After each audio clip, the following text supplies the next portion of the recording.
नमस्कार. अध्याय 30. मंत्र 7. धन्यवाद मंत्र. आपण जेव्हा नकारात्मक विचार करतो, त्या विचारांना प्रोत्साहित करतो, तेव्हा जणू खतपाणी घालून त्यांना जोपासत असतो. ज्यावेळी आपण इतर लोकांमध्ये काही घटनांमध्ये नकारात्मक गोष्टी पाहतो, त्यावेळी नकळतपणे त्यांना आपल्या जीवनात आकृष्ट करतो. इतकंच नव्हे तर त्यांनाच वास्तव समजून जगू लागतो. त्यानंतर आपल्या भावनाही तशाच बनतात. परंतु सकारात्मक विचार केल्याने अप्रत्यक्ष अदृश्य घटनांप्रती एक नवा दृष्टिकोन प्राप्त होतो.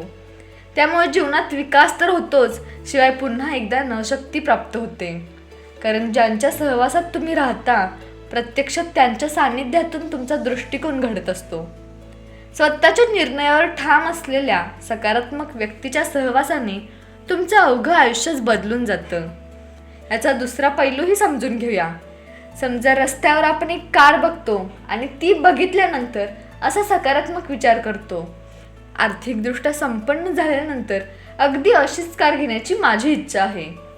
आता असा विचार चालू असतो, तेवढ्यात हळुवारपणे एक नकारात्मक विचार चोर पावलाने मनात प्रवेश करतो. अशी कार मी आत्ता घेऊच शकत नाही, कारण सध्या तेवढे पैसे माझ्याकडे नाहीत. नेमक्या या नकारात्मक भावनेचाच परिणाम आपल्यावर अधिक होतो. जगात लोक नेहमी हताश होऊन असंच म्हणताना आढळतात, आजवर इतक्या नकारात्मक गोष्टी माझ्या आयुष्यात घडल्या, तेव्हा सकारात्मक विचार मी करू तरी कसा?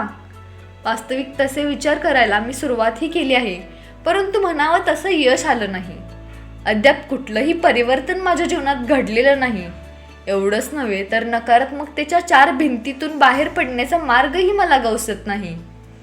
म्हणून असे नकारात्मक विचार ठेवण्यापेक्षा सकारात्मक विचार ठेवणं निश्चितच चांगलं आहे. पण आपल्या आयुष्यात योग्य परिवर्तन आणायचं असेल तर विचारांना एक नवा पैलू जोडून नव्या दृष्टिकोनातून विचार करणं केव्हाही उत्तम. सकारात्मक आणि नकारात्मक या द्वैतापलीकडे जाण्याचा एखादा मार्ग आहे का? एखाद्या नकारात्मक परिस्थितीतही आपल्या चेतनेचा स्तर कायम उच्च राहून एका सुंदर भविष्याच्या निर्मितीसाठी काही उपाय आहे का? अशा वेळी दिखाऊ सत्यात न अडकता, नकारात्मक विचारांच्या दलदलीत न फसता, खरं तर माणसाने त्यामागे दडलेलं सत्य बघायला हवं. सोन्याची खाण खणत असताना जशी आधी भरपूर धूळ माती बाहेर पडते आणि त्यानंतरच अस्सल सोनं हाती लागतं, तसंच लोकांच्या मनात चढलेली नकारात्मक विचारांची पुटं न बघता त्यांच्यात दडलेल्या सोन्याकडेच बघण्याचा आपला अट्टहास असायला हवा. बाहेर अतिशय पाऊस कोसळतोय ही तक्रार करण्याऐवजी त्यामागे दडलेल्या सूर्याला पाहण्याची कला माणसाने आत्मसात करायला हवी. समोर आव्हानं असताना रडण्याऐवजी यश आपली उत्सुकतेने वाट पाहत आहे हे बघायला हवं. तथापि हे बघण्याऐवजी दिखाऊ सत्यच माणसाला आकृष्ट करतं. मग तो महापूर असो, मुसळधार पाऊस असो, एखादी दुर्घटना, ट्रॅफिक जॅम, रस्त्यांमधील खड्डे, खराब रस्ते, आता माझं काम कसं होईल, सरकार चांगल्या प्रकारे चालूच शकत नाही, आजकाल तर लोक खूपच बेपर्वा झाले आहेत, माझी पत्नी जर मनासारखी वागली, असं झालं तसं झालं तर, असेच विचार त्या परिस्थितीत तो करतो. अशा दिखावटी असत्य विचारांमध्येच अडकल्याने माणूस असली सत्यापासून सदैव दूर अनभिज्ञच राहतो. वास्तविक त्याच्यातील ईश्वरीय गुण व्यक्त होण्यासाठी अगदी आतुरतेनं प्रतीक्षा करत असतात, परंतु त्याचे विचार तर दिखाऊ सत्यावर आधारलेले असतात. मग अशा अवस्थेत त्याच्याकडून नवनिर्मिती होणार तरी कशी? ज्या गोष्टी पृथ्वीवर येण्याने कित्येक समस्यांचं निरसन होणार आहे, ते होणार कसं? आता आपण बघूया सत्य विचार तंत्रावर अंमलबजावणी. या तंत्रात माणूस दिखाऊ सत्य बघण्याऐवजी ईश्वरीय गुणांना प्राधान्य देतो. त्यामुळे काही चमत्कार त्याच्या जीवनात दिसू लागतात. त्यानंतरच चमकणारा तेजस्वी सूर्य, भरपूर अन्नधान्य, सगळीकडे स्वच्छता, करुणा, प्रेम, धैर्य, सृजनात्मकता, सर्वत्र भरलेला आनंद, शांती, अशा गोष्टींचं स्वागत तो करू लागतो.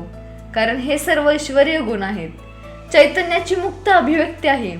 अशा ईश्वरीय गुणांवर लक्ष केंद्रित करून वास्तविक आपण त्या गुणांना आपल्या जीवनात आमंत्रित करत असतो. केवळ आपल्याच आयुष्यात नव्हे तर आपल्या सभोवताली असलेल्या प्रत्येक माणसाच्या जीवनात देखील.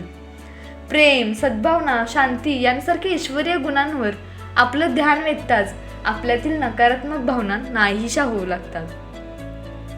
आता 27 विचारांवर अंमल करण्याची 3 महत्त्वपूर्ण पायऱ्या आपण पाहूया. पहिली पायरी आहे, नकारात्मकता हे दिखाऊ सत्य आहे हे स्वतःला सांगा. दुसरी पायरी आहे, आपलं खरं रूप जाणण्यासाठी तेजस्थानावर जा. तिसरी पायरी आहे, ईश्वराला धन्यवाद देऊन सेल्फचे गुण जागृत करा.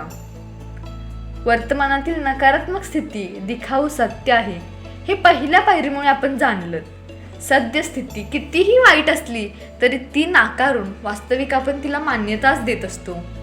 म्हणून कुणी आपला अपमान केला, एखाद्या बिझनेसमध्ये खूप नुकसान झालं, माझ्या कामाचं काय होणार, मला नोकरी मिळेल की नाही, लोक कधी बदलणारच नाहीत का, मी नेहमीच आजारी का पडतो, असे विचार येतील तेव्हा स्वतःला सांगा, हे दिखाऊ सत्य आहे.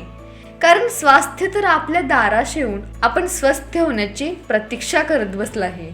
शिवाय त्याला आपल्या अंतरंगात प्रवेश हवा आहे आणि नवनवीन उपचार, औषधे, चिकित्सा अशा चमत्कारांद्वारे आपल्याला पूर्णत्व सहाय्यही करत आहे. पण जर या गोष्टीकडे आपण डोळेझाक करत असाल तर ते आपल्यापर्यंत पोहोचणार कसं? तुम्ही जर दिखाऊ सत्याला वरचढ होऊ दिलं नाही तरच तुम्हाला मदत करण्याची खऱ्या सत्याला संधी मिळते. आपण जेव्हा आयुष्यात दिखाऊ सत्य पाहतो तेव्हा साऱ्या नकारात्मक गोष्टी आकर्षित करू लागतो. पण फक्त ईश्वरीय गुण पाहण्याचा संकल्प करताच एक शक्तिशाली चुंबक बनून विश्वातील सर्वश्रेष्ठ आणि सकारात्मक गोष्टींना आकर्षित करायला सुरुवात करतो. ज्या लोकांना या गोष्टींची जाणीव आहे, ज्यांना स्पष्टपणे या बाबी लक्षात येतात, तेच लोक पृथ्वीवर नवनिर्मिती करू शकतात. मात्र सत्याचं अवलोकन करण्यासाठी तुम्हाला अकंप व्हावं लागेल. तुम्ही जर तुमच्या निश्चयावर दृढ राहिला नाहीत तर दिखाऊ सत्याचा प्रवाह तुम्हाला आपल्यासोबत ओढून नेईल. अशा प्रकारे दिखावटी सत्यात अडकला नाहीत, त्याला त्वरित ओळखू शकलात तर कोणत्याही परिस्थितीत आपण त्यात फसणार नाही, गुंतणार नाही. दुसऱ्या पायरीवर आपलं खरं स्वरूप जाणण्यासाठी आपण आपल्या स्वानुभवावर, तेजस्थानावर जायला हवं. काही काळ तेथे स्थित राहून चेतनेचा स्तर वाढवून आपल्या सभोवताली चेतनाच आहे आणि आपण तिच्यात सामावलेला आहोत, आपल्या अंतर्बाह्य ती व्यापलेली आहे याचा अनुभव घेतो. ज्यावेळी आपण त्या चैतन्याशी एकरूप होतो तेच बनतो, त्यावेळी ब्रह्मांडातील सगळ्या शक्ती आपल्यासाठी काम करू लागतात. दिखाऊ सत्यात जर आपण गुंतलो तर स्वतःचीच ओळख हरवून बसतो, संकुचित होतो. आपल्यात किती क्षमता आहेत याचंही भान त्यावेळी राहत नाही. परंतु खऱ्या स्वरूपात प्रविष्ट होताच प्रेम, शांती आणि मौनासारख्या अनेकानेक शक्यतांसह आपल्या मूळ अस्सल स्वभावाकडे आपला प्रवास सुरू होतो. तिसऱ्या पायरीवर, हे ईश्वरा तुला धन्यवाद असं म्हणून वास्तविक आपण अस्तित्वाच्या विशिष्ट गुणांना जागृत करत असतो. आपल्याद्वारे बघितल्या जाणाऱ्या नकारात्मक गोष्टीच्या विपरीत वागून आपण ईश्वराची खास वैशिष्ट्यपूर्ण सकारात्मक गुण जागृत करत असतो. उदाहरणार्थ, भिंतीवर आपल्याला काही गैर लिहिलेलं आढळलं तर त्वरित हे दिखाऊ सत्य आहे असं म्हणा. पृथ्वीवर असलेली प्रत्येक गोष्ट ही सृजनात्मकतेची द्योतक आहे आणि मी येथे केवळ सर्वश्रेष्ठ सृजन बघायलाच आलो आहे. हे परमेश्वरा, तुझ्या या रचनात्मकतेसाठी तुला खूप खूप धन्यवाद. कारण सृजनात्मकता ईश्वराचा गुण आहे असं म्हणून आपण हा ईश्वरीय गुण स्वतःमध्ये जागृत करत असतो. वास्तवात पुढचं सकारात्मक दृश्य आपल्या आयुष्यात साकार व्हावं यासाठी आपण जणू विश्वास बीजच पेरत असतो. धन्यवाद.